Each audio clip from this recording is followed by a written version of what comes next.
Our breakfast table was cleared early, and Holmes waited in his dressing gown for the promised interview. Our clients were punctual to their appointment, for the clock had just struck 10 when Dr. Mortimer was shown up, followed by the young baronet. The latter was a small, alert, dark-eyed man, about 30 years of age, very sturdy built, with thick black eyebrows and a strong, pugnacious face. He wore a ruddy-tinted tweed suit and had the weather-beaten appearance of one who has spent most of his time in the open air, and yet there was something in his steady eye and the quiet assurance of his bearing which indicated the gentleman. "This is Sir Henry Baskerville," said Dr. Mortimer. "Why, yes," said he, "and the strange thing is, Mr. Sherlock Holmes, that if my friend here had not proposed coming round to you this morning, I should have come on my own. I understand that you think out little puzzles, and I've had one this morning which wants more thinking out than I am able to give it. Pray take a seat, Sir Henry. Do I understand you to say that you have yourself had some remarkable experience since you arrived in London?" "Nothing of much importance, Mr. Holmes. Only a joke, as like as not. It was this letter, if you can call it a letter, which reached me this morning." He laid an envelope upon the table, and we all bent over it. It was of common quality, greyish in colour. The address, Sir Henry Baskerville, Northumberland Hotel, was printed in rough characters, the postmark Charing Cross, and the date of posting the preceding evening. "Who knew that you were going to the Northumberland Hotel?" asked Holmes, glancing keenly across at our visitor. "No one could have known. We only decided after I met Dr. Mortimer." "But Dr. Mortimer was, no doubt, already stopping there." "No, I had been staying with a friend," said the doctor. "There was no possible indication that we intended to go to this hotel."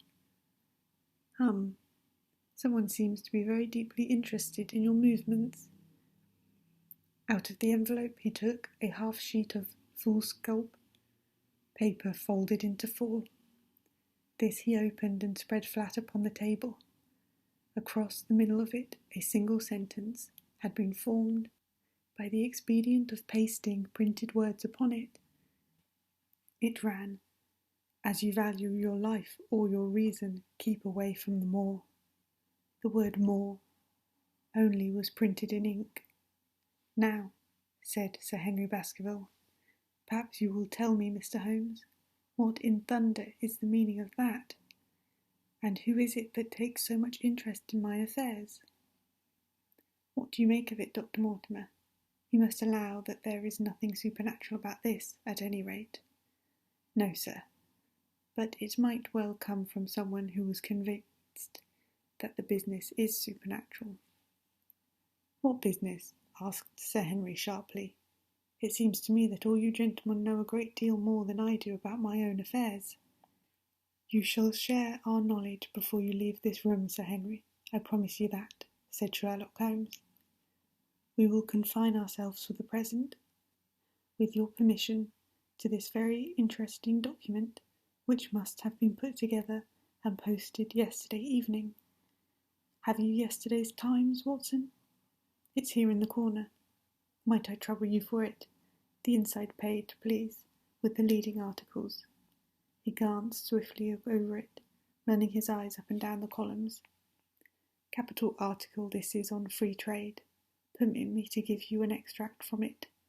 You may be cajoled into imagining that your own special trade or your own industry will be encouraged by its protective tariff, but it stands to reason that such legislation must, in the long run, keep away wealth from the country, diminish the value of our imports, and lower the general condition of life in this island."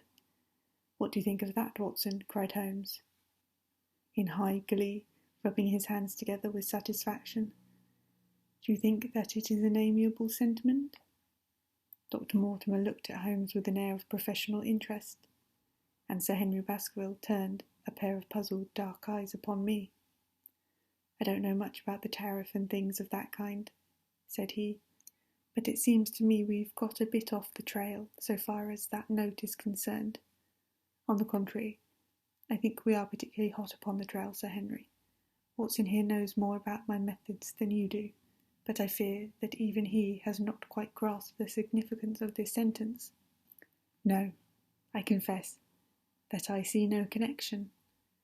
And yet, my dear Watson, there is so very close a connection that the one is extracted out of the other. You, your, life, reason, value, keep away from the. Don't you see now whence these words have been taken? By thunder, you're right. Well, if that isn't smart, cried Sir Henry. If any possible doubt remained, it is settled by the fact that keep away and from the are cut out in one piece. Well, now, so it is. Really, Mr. Holmes, this exceeds anything which I could have imagined, said Dr. Mortimer, gazing at my friend in amazement. I could understand anyone saying that the words were from a newspaper, but that you should name which, and add that it came from the leading article, is really one of the most remarkable things which I have ever known. How did you do it? I presume, Doctor, that you could tell the skull of a North African man from that of an Inuit man. Most certainly. But how? Because that is my special hobby. The differences are obvious. The supra-orbital crest, the facial angle, the maxillary curve, But this is my special hobby, and the differences are equally obvious. There is as much difference to my eyes between the leading bourgeois type of a Times article and the slovenly print of an evening halfpenny paper as there could be between your North African man and your Inuit man. The detection of types is one of the most elementary branches of knowledge. To the special expert in crime, though I confess that once, when I was very young, I confused the Leeds Mercury with the Western Morning News, but a Times leader is entirely distinctive, and these words could have been taken from nothing else. As it was done yesterday, the strong probability was that we should find the words in yesterday's issue. So far as I can follow you then, Mr. Holmes, said Sir Henry Baskerville. Someone cut out this message with a scissors. Nail scissors, said Holmes. You can see that it was a very short-bladed scissors, since the cutter had to take 2 snips over keep away. That is so. Someone then cut out the message with a pair of short-bladed scissors, pasted it with paste, gum, said Holmes, with gum onto the paper. But I want to know why the word more should have been written, because he could not find it in print. The other words are all simple and might be found in any issue, but more would be less common. Why, of course, that would explain it. Have you read anything else in this message, Mr. Holmes? There are 1 or 2 indications, and yet the utmost pains have been taken to remove all clues. The address, you observe, is printed in rough characters, but the Times is a paper which is seldom found in any hands but those of the highly educated. We may take it, therefore, that the letter was composed by an educated man who wished to pose as an uneducated one, and his effort to conceal his own writing suggests that the writing might be known, or come to be known, by you. Again, you will observe that the words are not gummed on in an accurate line, but that some are much higher than others. Life, for example, is quite out of its proper place. That may point to carelessness, or it may point to agitation and hurry upon the part of the cutter. On the whole, I incline to the latter view, since the matter was evidently important, and it is unlikely that the composer of such a letter would be careless.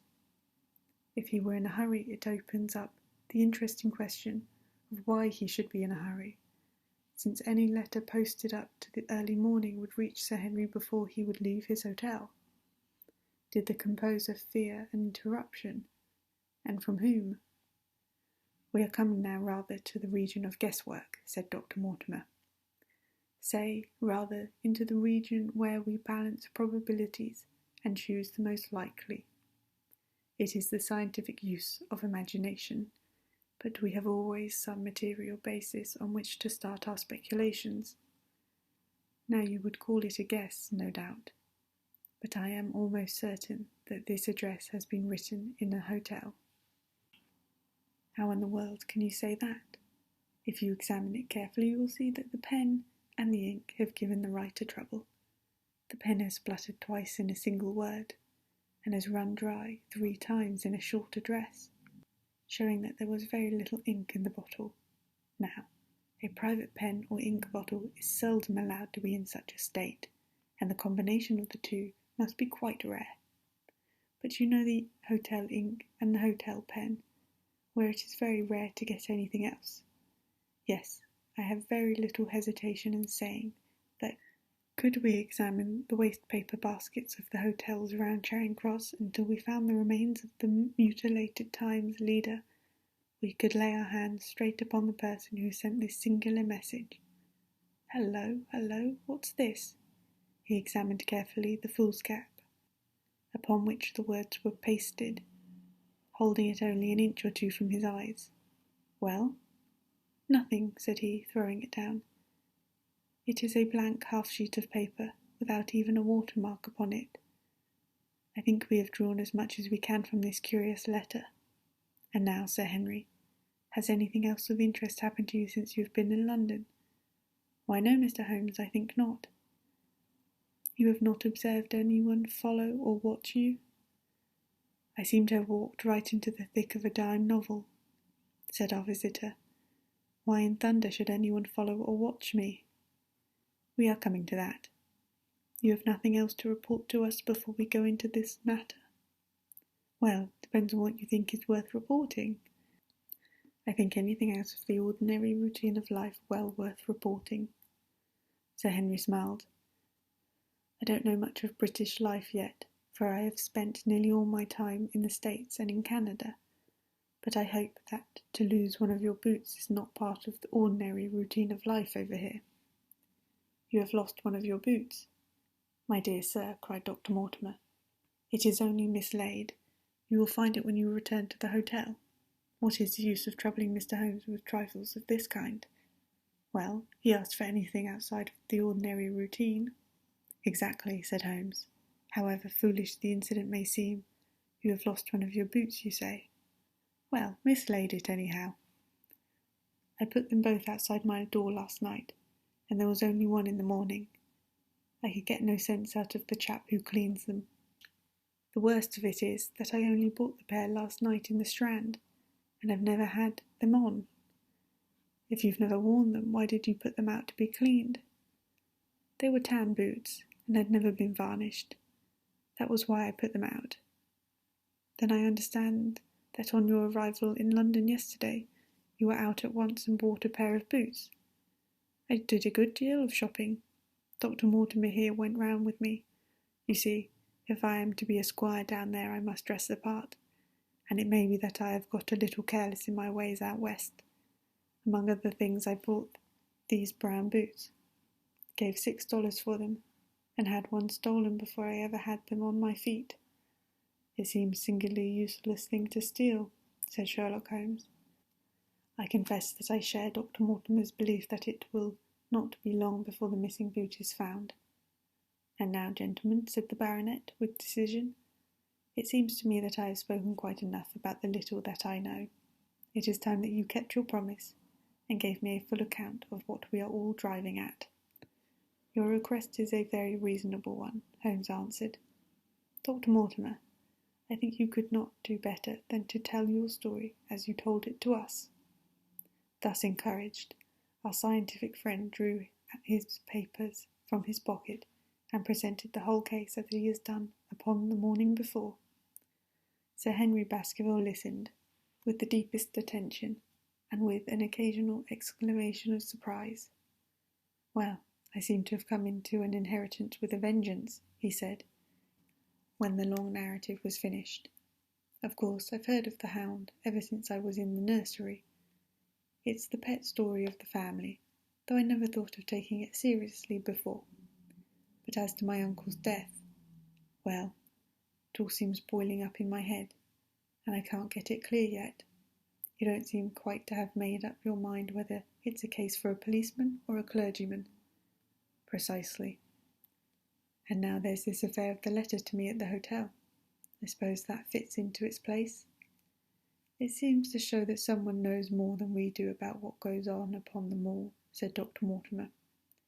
And also, said Holmes, that someone is not ill-disposed towards you, since they warn you of danger. Or it may be that they wish for their own purposes to scare me away. Well, of course, that is possible also. I am very much indebted to you, I am very much indebted to you, Dr. Mortimer, for introducing me to a problem which presents several interesting alternatives. But the practical point which we now have to decide, Sir Henry, is whether it is or is not advisable for you to go to Baskerville Hall. Why should I not go? There seems to be danger. Do you mean danger from this family fiend, or do you mean danger from human beings? Well, that is what we have to find out. Whichever it is, my answer is fixed. There is no devil in hell, Mr. Holmes, and there is no man upon earth who can prevent me from going to the home of my own people. And you may take that to be my final answer. His dark brows knitted, and his face flushed to a dusky red as he spoke. It was evident that the fiery temper of the Baskervilles was not extinct in this their last representative. Meanwhile, he said, I have hardly had time to think over all that you have told me. It's a big thing for a man to have to understand and to decide in one sitting. I should like to have a quiet hour by myself to make up my mind. Now, look here, Mr. Holmes, it's 11:30 now, and I am going back right away to my hotel. Suppose you and your friend Dr. Watson come round and lunch with us at 2. I'll be able to tell you more clearly, then, how this strikes me. Is that convenient to you, Watson? Perfectly. Then you may expect us. Shall I have a cab called? I'd prefer to walk, for this affair has flurried me rather. I'll join you in a walk with pleasure, said his companion. Then we meet again at 2 o'clock. Au revoir and good morning. We heard the steps of our visitors descend the stair and the bang of the front door. In an instant Holmes had changed from the languid dreamer to the man of action. Your hat and boots, Watson, quick, not a moment to lose. He rushed into his room in his dressing gown and was back again in a few seconds in a frock coat. We hurried together down the stairs and into the street. Dr. Mortimer and Baskerville were still visible about 200 yards ahead of us in the direction of Oxford Street. Shall I run on and stop them? Not for the world, my dear Watson. I am perfectly satisfied with your company, if you will tolerate mine. Our friends are wise, for it is certainly a very fine morning for a walk. He quickened his pace until we had decreased the distance which divided us by about half. Then, still keeping 100 yards behind, we followed into Oxford Street, and so down Regent Street. Once our friend stopped and stared into a shop window, upon which Holmes did the same. An instant afterwards he gave a little cry of satisfaction, and following the direction of his eager eyes, I saw that a hansom cab, with a man inside, which had halted on the other side of the street, was now walking slowly onwards again. That's our man, Watson. Come along. We'll have a good look at him, if we can do no more. At that instant I was aware of a bushy black beard and a pair of piercing eyes turned upon us through the side window of the cab. Instantly the trapdoor at the top flew up, something was screamed to the driver, and the cab flew madly off down Regent Street. Holmes looked eagerly around for another, but no empty one was in sight. Then he dashed in wild pursuit amid the stream of the traffic. But the start was too great, and already the cab was out of sight. There now, said Holmes bitterly, as he emerged panting and white with vexation from the tide of vehicles. Was ever such bad luck and such bad management too? Watson, Watson, if you are an honest man, you will record this also and set it against my successes. Who was that man? I have no idea. A spy? Well, it was evident from what we have heard that Baskerville has been very closely shadowed by someone since he has been in town. How else could it have been known so quickly that he was at the Northumberland Hotel which he had chosen? If they had followed him the first day, I argued that they would follow him also the second. You may have observed that I twice strolled over to the window while Dr. Mortimer was reading his legend. Yes, I remember. I was looking out for loiterers in the street, but I saw none. We are dealing with a clever man, Watson. This matter cuts very deep, and though I have not finally made up my mind whether it is a benevolent or a malevolent agency which is in touch with us, I am conscious always of power and design. When our friends left, I at once followed them in the hopes of making down their invisible attendant. So wily was he that he had not trusted himself upon foot, but he had availed himself of a cab, so that he could loiter behind or dash past them, and so escape their notice. His method had the additional advantage that if they were to take a cab, he was all ready to follow them. It has, however, one obvious disadvantage. It puts him in the power of the cabman. Exactly. What a pity we did not get the number. My dear Watson, clumsy as I have been, you surely do not seriously imagine that I neglected to get the number. 2704 is our man, and that is no use to us for the moment. I fail to see how you could have done more. On observing the cab, I should have instantly turned and walked in the other direction. I should then at my leisure have hired a second cab and followed the first at a respectable distance, or better still, have driven off to the Northumberland Hotel and waited there. When our unknown had followed Baskerville home, we should have had the opportunity of playing his own game upon him and seeing where he made for. As it is, by an indiscreet eagerness, which was taken advantage of with extraordinary quickness and energy by our opponent, we have betrayed ourselves and lost our man. We had been sauntering slowly down Regent Street during this conversation, and Dr. Mortimer, with his companion, had long vanished in front of us. There is no object in our following them, said Holmes. The shadow has departed and will not return.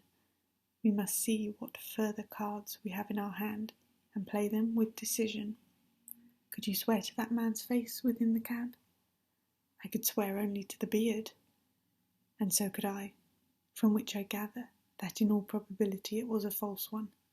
A clever man, upon so delicate an errand, has no use for a beard, save to conceal his features. Come in here, Watson. He hurried into one of the district messenger offices, where he was warmly greeted by the manager.